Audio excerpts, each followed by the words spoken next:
Okay, I really hope you can see that. So, start off with number 4, and the equation should be, because you're trying to find static friction, but you're also using centripetal force. So, centripetal force, the equation is mv squared over r, and friction is mu mg.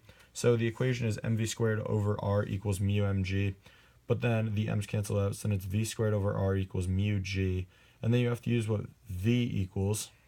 And so v equals 2 pi r over t. So the equation ends up being 4 pi squared r squared over t squared rg.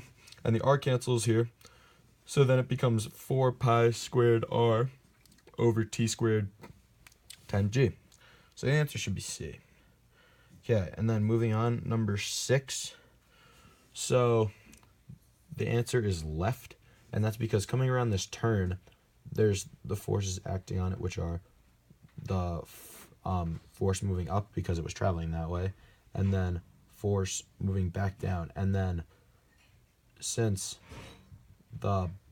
this wants to move to the right, the force of friction is actually moving to the left, which is opposite. So the answer to 6 should be left. Okay, and then number 7, you just use the equation, which is v equals g times mass of the sun over r. So there's no orbital period of Mars in there. So the answer, there's no mass of Mars in there. So the answer should be mass of Mars, which is A. Number 8, hope you can still see this. Number 8, answer is decrease, decrease.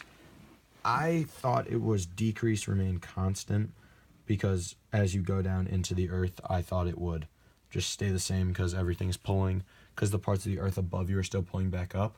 But because you're going down, the force of gravity is staying the same, but because stuff is pulling up at you, or pulling up from the surface from which we're there, it's actually decreasing the force of gravity. So as you're going down, it's decreasing, and then as you're getting farther away from the earth, it's still decreasing, obviously, because it's farther away from the center. Okay, number 9, I put 4r for number 9, but really the distance from the middle all the way out is 4r, but since I didn't take into account the original r, the radius of the planet, so the remaining space of 4 times the radius is 3 times the radius. So the answer should be B, 3r. And then number 10, the answer should be 1/4, 1 over square root of 2, and then 2 times square root of 2. And that is because you see here the equation for velocity of the satellite is v equals gm over r. And if r becomes 2, and then the top would equal 1, if this equals 2, then it would be the square root of 2. So you know it's the square root of 2. And then if you actually look at the answers, there's no other answer with a possibility of the square root of 2, but you have to keep going anyway. So then if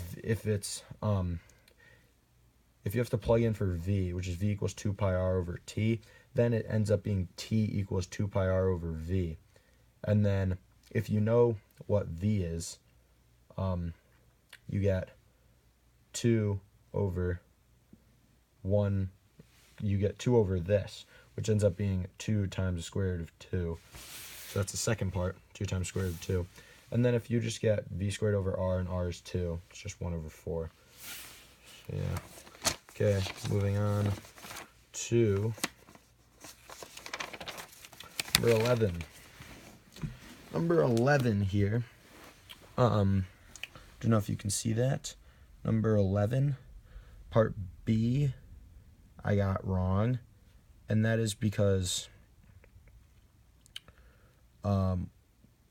what you're supposed to do, since I got part A right, you're supposed to do the force. You're supposed to do I think that's a force. Yeah, so you're supposed to do the force of gravity just divided by the mass, because that's what the acceleration is. Because force equals mass times acceleration, and since you're trying to find the acceleration, acceleration equals force divided by mass. So you're taking the force of gravity, which you got in part A, and you divide it by